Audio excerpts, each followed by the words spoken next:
शुभ सायं सर्वेभ्य. आजपासून आपण प्रत्ययाः म्हणजेच प्रत्यय हे प्रकरण आपण शिकणार आहोत.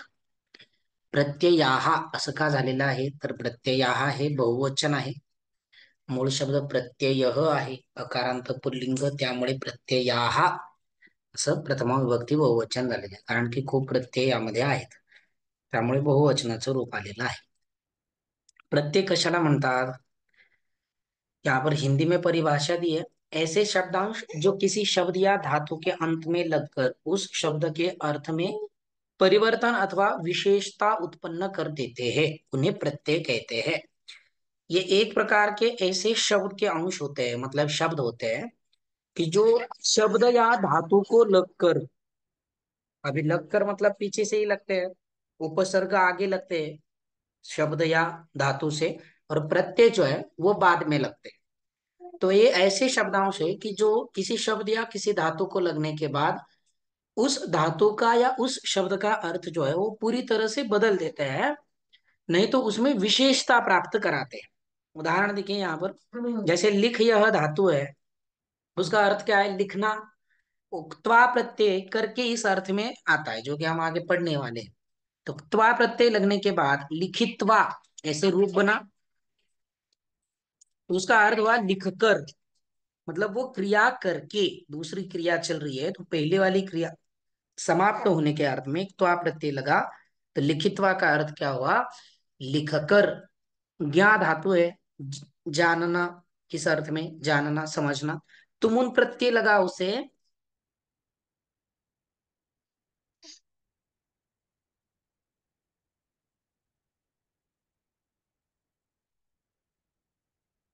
तुमुन प्रत्यय लगने के बाद उसका रूप जो बना है वो ज्ञातुम. उसका अर्थ क्या होता है? जानने के लिए. यहाँ पर लिख या ज्ञा और ज्ञा धातुओं को पीछे से क्रमशः त्वा और तुमुन प्रत्यय जुड़कर क्रमशः लिखित्वा और तुमुन पद बने हैं, जिसका अर्थ होता है लिख कर, और तुमुन ज्ञातुम जानने के लिए. तो इस तरह से प्रत्यय है कि जो मूल धातु या शब्द को लगने के बाद क्या होता है, उनका अर्थ जो है वो परिवर्तित होता है, चेंज होता है. उन शब्दों को हम क्या कहते हैं? प्रत्यय कहते हैं. प्रत्यय म्हणजे अशी शब्द की जे शब्द शब्द किंवा धातूला लागल्यानंतर त्यांचा अर्थ जो आहे तो बदलतो, त्याला आपण काय म्हणतो? प्रत्यय म्हणतो. आता प्रत्यय किती प्रकारचे आहेत? तर प्रत्यय हे 3 प्रकारचे आहेत. पहिला प्रकार आहे कृत प्रत्यय, दुसरा प्रकार आहे तद्धित प्रत्यय, आणि तिसरा प्रकार आहे स्त्री प्रत्यय. थोडक्यामध्ये याच्या व्याख्या आता आपण इथे पाहूया, पुढे आपण सविस्तर त्याच्या व्याख्या पाहणारच आहोत, परंतु शब्दशः तुम्हाला व्याख्या त्या लक्षामध्ये राहून जातील. कृत प्रत्यय म्हणजे ते प्रत्यय असतात की जे धातूला लागतात. धातू म्हणजे काय? जे आपल्याला क्रिया सांगणारे शब्द आहेत, पद आहेत, त्यांनाच धातू म्हटलं जातं. ठीक आहे, क्रियापद. तर क्रियाला म्हणजेच धातूला लागणारे जे प्रत्यय आहेत त्यांना आपण कृत प्रत्यय असं म्हणतो. तद्धित प्रत्यय म्हणजे काय? हे जे प्रत्यय शब्दाला लागतात त्याला आपण तद्धित प्रत्यय म्हणतो. ठीक आहे, हे प्रत्यय मात्र धातूला लागत नाहीत, तर शब्दाला प्रत्यय लागतात, त्याला आपण तद्धित प्रत्यय म्हणतो. आणि स्त्री प्रत्यय ते की जे शब्दालाच लागतात, परंतु पुल्लिंगी शब्दाचे स्त्रीलिंगी शब्द करण्यासाठी या स्त्री प्रत्ययाचा वापर केला जातो. उदाहरण बघा, कृत प्रत्ययाचं उदाहरण बघा, की धातूला प्रत्यय जे लागतात त्याला आपण कृत प्रत्यय म्हणतो. जसं लिख धातू आहे, त्वा प्रत्यय लागला, लिखित्वा रूप तयार झालं. म्हणजेच इथं त्वा जो प्रत्यय आहे तो कसा आहे? कृत प्रत्यय आहे, लिख धातूला लागलेला आहे. तद्धित प्रत्ययामध्ये बुद्धी शब्द आहे, मतु प्रत्यय लागला, बुद्धिमान शब्द तयार झालेला आहे. बुद्धिमान, मतिमान, शक्तिमान, बलवान असे रूप तुम्ही ऐकले असतील. ते सगळे जे रूप आहेत ते मतु प्रत्यय लागून झालेले आहेत. ते कोणते प्रत्यय आहेत? तर तद्धित प्रत्यय आहेत. ठीक आहे. आणि स्त्री प्रत्यय म्हणजे पुल्लिंगी शब्दाचा स्त्रीलिंगी शब्द तयार करण्यासाठी स्त्री प्रत्ययाचा उपयोग केला जातो. जसं बालक हा अकारांत पुल्लिंगी शब्द आहे, परंतु याच बालक शब्दाला टाप प्रत्यय आपण लावला तर बालिका शब्द बनतो. ठीक आहे, समजलंय? प्रिय शब्द आहे, प्रिय अकारांत पुल्लिंगी शब्द आहे, त्याच टाप प्रत्यय लावल्यावरती प्रिया असं रूप तयार होतं, पद तयार होतं. तर त्या ठिकाणी टाप हा प्रत्यय लागलेला आहे, त्यामुळे टाप प्रत्यय काय आहे? स्त्री प्रत्यय आहे. थोडक्यामध्ये जे प्रत्यय धातूला लागतात त्यांना आपण कृत प्रत्यय म्हणतो. जे प्रत्यय शब्दाला लागतात त्याला आपण तद्धित प्रत्यय म्हणतो. आणि जे प्रत्यय लागल्यानंतर पुल्लिंगी शब्दाचा स्त्रीलिंगामध्ये रूपांतर होतं त्याला आपण स्त्री प्रत्यय असं म्हणतो. समजलंय? सर एक प्रश्न विचारायचा होता. हा बोला ना. सर जसं आता तुम्ही इथं म्हटलं की कृत प्रत्ययामध्ये धातू म्हणजे कृत प्रत्यय धातूलाच लागतात आणि हम्म तद्धित प्रत्यय शब्दाला लागतात. पण सर हम्म शब्दापासूनच धातू तयार होतो ना, पण शब्दापासूनच धातू तयार होतो ना, म्हणजे एक वर्णापासून शब्द धातू असेल. तयार होऊ शकतो म्हणू शकतो आपण. परंतु हा. शब्दापासून धातू नाही तयार होत. धातू हा वेगळा आहे ज्याच्यामध्ये क्रिया, आता बुद्धी आहे शब्द आणि लिख धातू आहे. यामध्ये आपण फरक अच्छा घेऊया, अच्छा. तुमच्या लक्षामध्ये येईल. म्हणजे बुद्धी शब्दामध्ये आपल्याला काय क्रिया जाणवते बरं? म्हणजे तो व्यक्ती बुद्धिमान आहे. हा, परंतु क्रिया काय आहे? क्रिया फक्त बुद्धी शब्दामध्ये, बुद्धिमान नाही. बुद्धिमान तर मग तो हम्म. प्रत्यय लागून अर्थ तयार झालेला आहे. बुद्धिमान शब्दाचा अर्थ होतो व्यक्ती, बरोबर. बुद्धिमान जरी घेतला तरी सुद्धा चालेल. बुद्धिमान मध्ये किंवा बुद्धीमध्ये आपल्याला काही क्रिया जाणवते. काय क्रिया सुरू आहे, काय जाणवतं?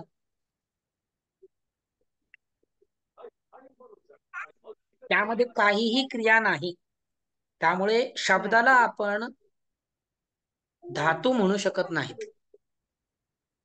धातू ते की ज्याच्यामध्ये काहीतरी आपल्याला क्रियेचा बोध होतो. क्रिया. अच्छा. हा, लिहितोय, म्हणजे धातू म्हणजे खातोय, क्रिया. पितो. हा, धातू म्हणजे क्रिया. अच्छा. क्रिया. अच्छा. आणि तद्धित प्रत्ययामध्ये शब्द शब्द म्हण लागते म्हणजे फक्त त्याचा शब्द शब्दच होईल, म्हणजे अर्थपूर्ण त्याची शब्द. कुठली क्रिया नाही होणार. हा, पूर्ण शब्द. ओके, ठीक आहे सर, अर्थपूर्ण शब्द. थँक्यू, समजलं. समजलं? काही शंका आहे इथपर्यंत? प्रत्यय कशाला म्हणायचं, हो किती सर, प्रकारचे समजलं. प्रत्यय आहेत, कोणते कोणते, हे सगळे तीनही प्रकार आपण शिकणार आहोत. सर परत एकदा सांगा ना. प्रत्यय म्हणजे असा शब्दांश असतो, जसं की उपसर्ग सुद्धा एक शब्दांशच आहे. तसं प्रत्यय सुद्धा एक शब्दांश आहे, म्हणजेच शब्द आहे, बरोबर. त्यांचा सुद्धा स्वतंत्र अर्थ आहे. तर हे प्रत्यय म्हणजे की जे शब्द किंवा धातूला लागल्यानंतर मूळ शब्द आणि धातूचा जो काही अर्थ असेल त्या अर्थामध्ये काय करतात? परिवर्तन करतात, चेंज करतात. त्यांचा अर्थ बदलला जातो. तर असे जे शब्द आहेत त्यांना आपण प्रत्यय म्हणतो, की जे धातू आणि शब्दाला लागल्यानंतर त्यांचा अर्थामध्ये बदल करतात. समजलं? ओके. मग असे प्रत्यय किती आहेत? तर 3 प्रकारचे प्रत्यय आहेत. त्याच्यामध्ये भरपूर प्रत्यय आहेत, पण प्रकार किती आहेत प्रत्ययाचे? 3. जसं की धातू पुष्कळ आहेत, परंतु धातूचे विभाग किती आहेत? तर 10. ज्याला आपण 10 गण म्हणतो. धातू परिचयामध्ये आपण ते शिकलो, बरोबर. म्हणजे कृत प्रत्यय. हम्म. तर प्रत्ययातला पहिला प्रकार आहे कृत प्रत्यय, तद्धित प्रत्यय आणि स्त्री प्रत्यय. कृत प्रत्यय कशाला म्हणायचं? की जे प्रत्यय फक्त धातूला लागतात. आणि धातू म्हणजे काय आता आपण पाहिलं, ज्यामधून आपल्याला क्रियेचा बोध होतो त्याला धातू असं म्हटलं जातं. तर अशा क्रियेचा बोध करणाऱ्या शब्द म्हणजेच धातूला जे प्रत्यय लागतात त्याला कृत प्रत्यय. जे प्रत्यय शब्दाला लागतात त्यांना तद्धित प्रत्यय. आणि जे प्रत्यय पुल्लिंगी शब्दाला लागून त्या पुल्लिंगी शब्दाचं रूपांतर स्त्रीलिंगामध्ये करतात त्याला आपण स्त्री प्रत्यय असं म्हणतो. जसं बालकच बालिका, शिक्षक अकारांत पुल्लिंगी शब्दाचं शिक्षिका, अध्यापक हम्म. अकारांत पुल्लिंगी शब्दाचं अध्यापिका स्त्रीलिंगी शब्द तयार होतो. अज म्हणजेच बोकड, त्याचं अजा शेळी असा शब्द तयार होतो. तर अजच अजा टाप प्रत्ययाने झालेला आहे स्त्री प्रत्यय. समजलं आता कृत, तद्धित आणि स्त्री हो हो प्रत्यय? हो सर.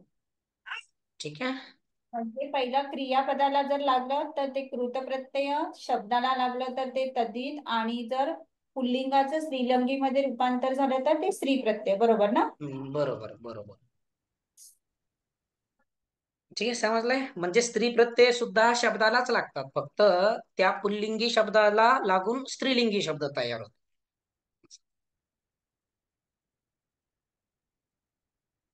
पहिला प्रकार आहे कृत प्रत्यय. धातुओं के पीछे जुड़कर उनसे संज्ञा विशेषण आदि शब्द बनाने वाले प्रत्यय कृत प्रत्यय कहलाते हैं। एक तो धातु के पीछे लगते हैं, ये हमने पहले ही देखा, तो इसलिए यहाँ पर फिर से स्पष्टीकरण नहीं दिया है कि जो धातु को लगते हैं। सीधी परिभाषा में कह दिया कि धातु के पीछे जुड़कर, मतलब सिर्फ धातु को ही लगते हैं। और धातु को लगने के बाद जो भी रूप बनता है वो तो संज्ञा होता है, संज्ञा मतलब नाम होता है, तब वो धातु नहीं रहता है। जैसे लिख यह धातु है, उसे त्वा प्रत्यय लगा, रूप बना लिखित्वा। अब ये लिखित्वा धातु है क्या? लिखित्वा धातु नहीं है, लिखित्वा पद बन गया, वो संज्ञा बन गया, नाम बन गया, शब्द बन गया। ठीक है। अभी कुछ प्रत्यय लगने के बाद अव्यय बन जाता है, कुछ प्रत्यय लगने के बाद अव्यय शब्द नहीं बनते हैं, ऐसा भी है। जैसे लिखित्वा यह अव्यय बन जाता है जब त्वा प्रत्यय धातु को लगता है, तब त्वा प्रत्यय जब धातु को लगता है तब वो अव्यय बन जाता है। किसी भी विभक्ति वचन में लिंग के अनुसार उसमें कुछ भी परिवर्तन नहीं होता है। अब अभी के लिए बस इतना ध्यान में रखो कि ये प्रत्यय लगने, एक तो धातु को ही लगते हैं कृत प्रत्यय, और धातु को लगने के बाद जो भी रूप बनता है वो या तो संज्ञा मतलब शब्द बन जाता है, विशेषण बन जाता है। यहाँ तक समझ में आया है? मतलब ये प्रत्यय लगने के बाद जो भी रूप बनेगा वो धातु नहीं रहेगा। जैसे लिख यस धनत्वा सर। लिखित्वा, तो लिखित्वा ये धातु नहीं है अभी, ये लिखित्वा एक अव्यय बन गया, शब्द बन गया, पद बन गया। जैसे गम यह धातु है, त्वा यह प्रत्यय लगा तो गत्वा ऐसे रूप बना, तो अब ये गत्वा धातु नहीं रहा, अब ये पद बन गया, शब्द बन गया। समझ में आया? हाँ सर। ठीक, काही शंका आहे?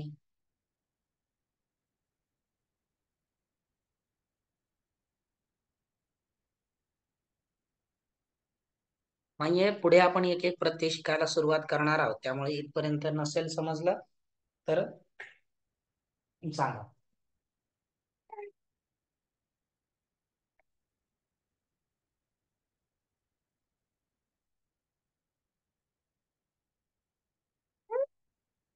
समजलंय?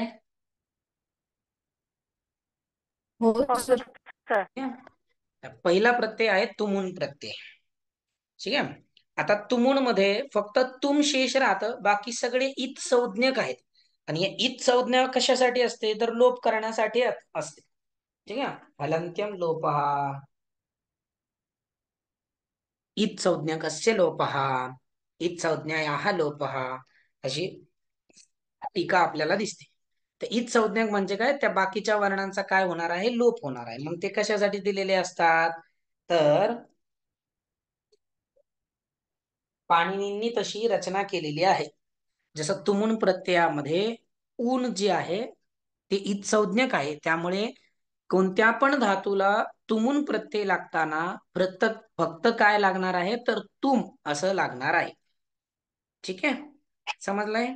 अर्थ काय आहे तुमुन प्रत्ययाचा? के लिए अर्थ में तुमुन प्रत्यय का प्रयोग होता है। कोणत्या अर्थामध्ये तुमुन प्रत्ययाचा प्रयोग होतो तर मराठीमध्ये च्यासाठी या अर्थामध्ये तुमुन प्रत्ययाचा प्रयोग होतो। हिंदी में के लिए, उसके लिए, मतलब चतुर्थी विभक्ति के अर्थ में तुमुन प्रत्यय का प्रयोग होता है।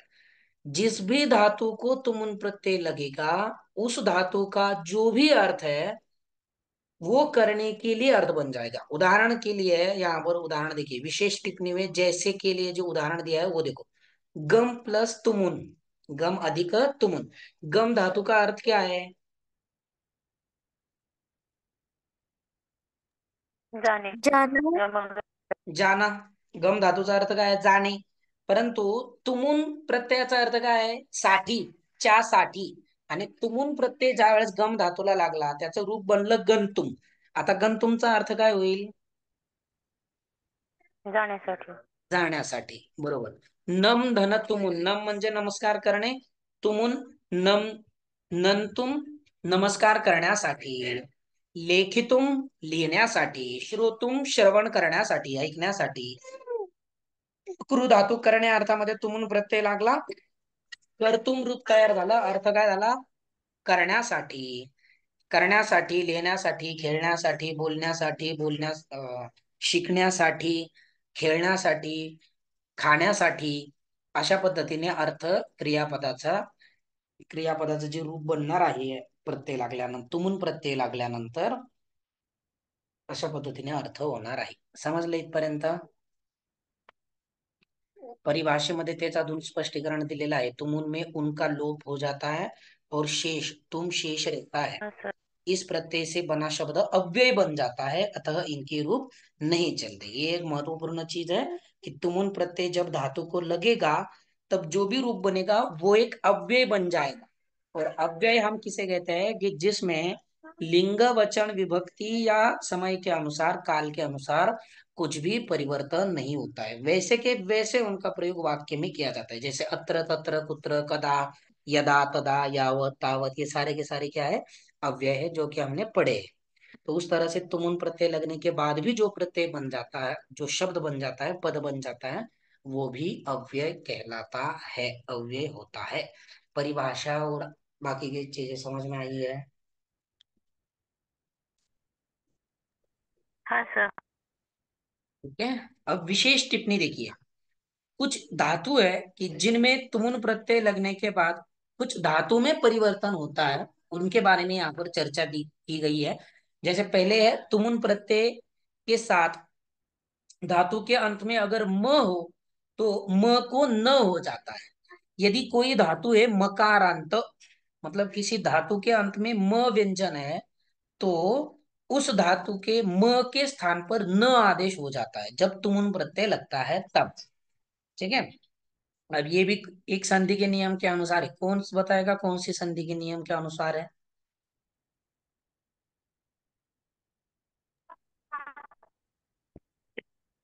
कौन सा सर?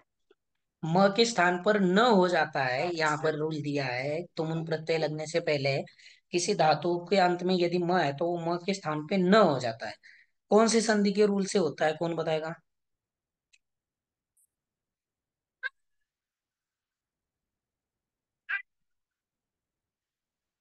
अनुना अनु, अनुनासिक. अनुनासिक संधि के रूल से होता है. सही है, वेरी गुड. जब अनुनासिक व्यंजन के सामने कोई भी वर्गीय व्यंजन, वर्ग का प्रथम व्यंजन आता है, तो अनुनासिक व्यंजन के स्थान पर अनुनासिक अनुनासिक व्यंजन का रूल नहीं लगेगा यहाँ पर, क्योंकि वहां पर वर्गीय प्रथम व्यंजन के सामने अनुनासिक चाहिए. प्रथम सही है. व्यंजन. वो रूल नहीं लगेगा यहाँ पर. ये सिर्फ तुम उनके लिए रूल दिया है. सही है, क्षम्यतम. समझ में आया? ये पहला. तुमुन प्रत्यय लगने से पहले यदि किसी धातु के अंत में म है तो वहां पर क्या होगा? म के स्थान पर न आदेश होगा. दूसरा है, जैसे उदाहरण दिया यहाँ पर गम धन तुमुन, म को न हो गया तो गन तुम बन गया. नम धन तुमुन, नन तुम हो गया. उस तरह से. दूसरा है तुमुन प्रत्यय के साथ धातु के प्रथम ह्रस्व या दीर्घ ई को ए हो जाता है, उ को ओ हो जाता है और रू को अर हो जाता है. जब तुमुन प्रत्यय लगेगा तो जिस धातु में पहला ई रहेगा, ठीक है, ह्रस्व या दीर्घ कोई भी हो, उसको क्या कर देना है? ई ए करना है. जो पहला ऊ रहेगा उसको ओ करना है, और पहला रू रहेगा तो उसको क्या करना है? अर करना है. उदाहरण तीनों के यहाँ पर दिए है. जैसे लिख धातु में पहला ई है, पहला स्वर क्या है? ई है, तो वहां पर ई को ए कर दिया और लेखी तुम, ऐसे रूप बन गया. नी धातु है, दीर्घ ई है, तो उसे भी ने कर दिया और ने तुम रूप बन गया. तुम उन प्रत्यय का तुम लगा है. श्रु धातु है, तो यहाँ पर श्रु धातु में श्रु में जो उ है उसको ओ बन गया और तुम उनका तुम लगा तो श्रोतुम रूप बन गया. क्रू धातु है, क्रू में रू है, आगे तुम उन प्रत्यय, तो क्रू के रू में क्या हुआ? अर आदेश हुआ और कर्तुम रूप बन गया. सर हम्म. तर याच्यामध्ये गुणसंधी वापरली जाणार. नाही नाही, गुणसंधी नाही. हे तुमून प्रत्यय गुणसंधीचा नियम वेगळा आहे. किंवा आच्या पुढे तिथे ई उ रू रू पाहिजे. परंतु इथे फक्त तुमून प्रत्यय आणि धातूच्या पहिला जो पहिला सूर जर ई उ आणि रू असेल, यांच्यापैकी एखादा असेल, तर त्याच्या जागेवरती अनुक्रमे ए ओ आणि अर करायचा आहे. Okay sir. समजला? दुसरा, त्यानंतर धातु के अंत में अंतिम च ज को क हो जाता है. यदि किसी धातु के अंत में च और ज व्यंजन है, इनमें से कोई एक व्यंजन है, तो उन दोनों के स्थान पर क आदेश होता है. कौन सा आदेश होता है? क. जैसे उदाहरण के लिए है त्यज धन तुमुन, यहाँ पर ज आया है, त्यज धातु के अंत में क्या है? ज है, तो त्यक रूप बना और त्यक्तुम रूप क्या बना है? त्यक्तुम. पक्ष धातु है, अंत में च आया है, तो च को क आदेश हुआ और पक्तुम रूप बना है. क्या रूप बना है? पक्तुम. अंत में यदि धातुओं के अंत में श हो तो श को च आदेश होता है, और तुम को तुम आदेश होता है, मतलब त को ट आदेश होता है. श को श, दंते शकार को मूर्धन्य शकार हो जाता है, और तुम में से जो त है उसे ट आदेश मतलब तुम बन जाता है. जैसे दृश्य धातु दृश्य, ठीक है, रू आया है, से अर बन गया, तो दृश्य का द्रष्टुम रूप बना है. समझ में आया यहाँ तक? तुम का तुम हुआ और श को श हुआ. दृश्य के लिए दूसरा जो रूल है वो नहीं लगता है, रू को और आदेश वहां पर नहीं होता है. ये सामान्य रूल समझ में आया यहाँ तक? हो सर. ठीक है, स्क्रीनशॉट लीजिए इसका.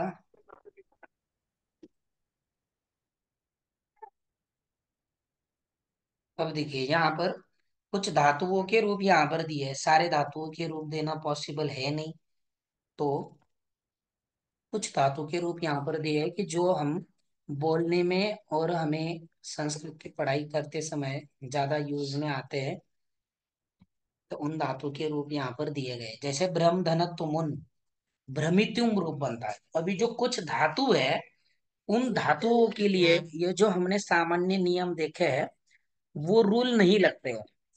जैसे भ्रम धातु है, लेकिन यहाँ पर न नहीं हुआ है. हमने पहले ही रूल देखा था, यदि किसी धातु के अंत में म आता है तो म को न करना है. तो भ्रम धातु में म आता है, तो यहाँ पर न क्यों नहीं हुआ है? क्योंकि कुछ धातुओं में तुमुन प्रत्यय लगने से पहले ई का आगम होता है. किसका आगम होता है? ई का आगम होता है. तो ये कौन से धातु होते हैं? एक तो षष्ठ गण के या दशम गण के धातु होते हैं. तो इनके साथ में क्या होता है? ई का आगम होता है जब तुमुन प्रत्यय लगता है तब. तो इसलिए यहाँ पर भ्रम धातु के म और तुमुन के त के बीच में ई का आगम हुआ है, इसलिए रूप बना है भ्रमितुम.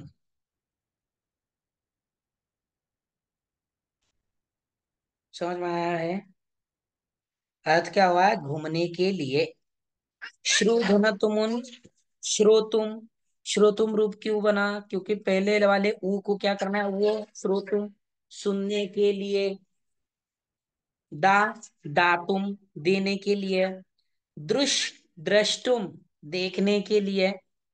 पाल धन तुमुन, अब यहाँ पर भी दशम गण का धातु है, इसलिए यह दशम गण का आया, और ये जो है नियम से आया, तो पालयितुम रूप बना. पालयितुम, पालन करने के लिए. कथ धन तुमुन, कथयितुम, कहने के लिए. ये दशम गण की धातु है, पाल, कथ और चिंत. चिंतयितुम, सोचने के लिए. चूरधन चोरयितुम, अब ये देखिए दशम गण का धातु है, तो इसलिए चोरयितुम, चोरी करने के लिए. हस धन तुमुन हसितुम, हंसने के लिए. चल धन तुमुन चलितुम, चलने के लिए.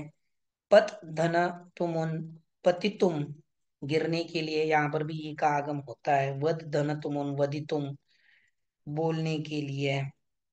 इसका और एक रूप बनता है वच धातु का वक्तुम बनता है, बोलने के लिए अर्थ होता है. अस या भू भवितुम रूप बनता है, होने के लिए. खादधनतुम खादितुम खाने के लिए, बालक खादितुम मातरम समीपम गच्छति, बालक खाने के लिए माता के पास जाता है। हम सब पढ़ने के लिए जाते हैं, वो स्कूल जाता है, छात्र पढ़ने के लिए स्कूल जाते हैं। छात्राः पठितुम विद्यालयम गच्छन्ति, छात्र पढ़ने के लिए विद्यालय जाते हैं।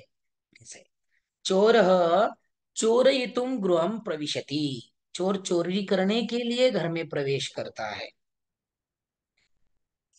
समझ में आया है तुम प्रत्यय है? इसमें बहुत सारे रूल बनते लगते हैं। कुछ धातु ऐसे हैं कि जिनमें अलग अलग रूल लगते हैं। अब ये धातु बहुत सारे, ठीक है, हजारों की संख्या में धातु है। तो इतने सारों सारे धातु जो है वो हम अलग अलग तो नहीं पढ़ सकते इस क्लास में। हमने जनरल जो है तुमुन प्रत्यय जो हमारे हम्म, हम ज्यादा यूज करते हैं धातुओं का, उनके साथ बस हमने देखा है। जैसे यहाँ पर देखेंगे आप, चिंतयितुम, इस धातु में हमने रूल क्या देखा था, पहले वाली को ये आदेश होता है, तो यहाँ पर चेन्तयितुम होना चाहिए था। जैसे चूर धातु में चोरयितुम हुआ है, तो वैसे चिंत धातु में चिंतयितुम क्यों नहीं हुआ है? तो इसके लिए अलग रूल लगता है और भाषा में वैसे रूप नहीं दिखता है। तो इसलिए महर्षि पाणिनि ने इसके लिए अलग से सूत्र बना के उसका निषेध किया है उस धातु के लिए। ठीक है, समझ में आया है? सर। अभी इसके अलावा जो भी धातु तुम उनके रूप है जिस धातु को लगने के बाद, वो हमें एक तो शब्द रूपाणी में मिलेंगे, नहीं तो डिक्शनरी में मिलेंगे। बोल राहुल।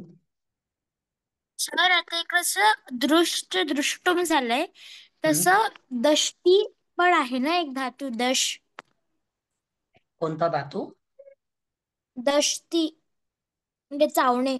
दंशती धातू आहे, दंशती। हा सर, मग त्याच्यामध्ये पण लवंश टू होईल, टुम. नाही नाही नाही, दंश बघावं लागेल त्याचं रूप, एकदम मी पाहतो थोडस। Okay sir. हम्म, ठीक आहे, थांबूया तिथे। शुभरात्री। उद्या आपण दुसरा प्रत्यय घेणार आहोत, वा आणि ल्य, वा आणि ल्यप्स। शुभरात्री सर्वेभ्यः। शुभरात्री आचार्य. शुभरात्री।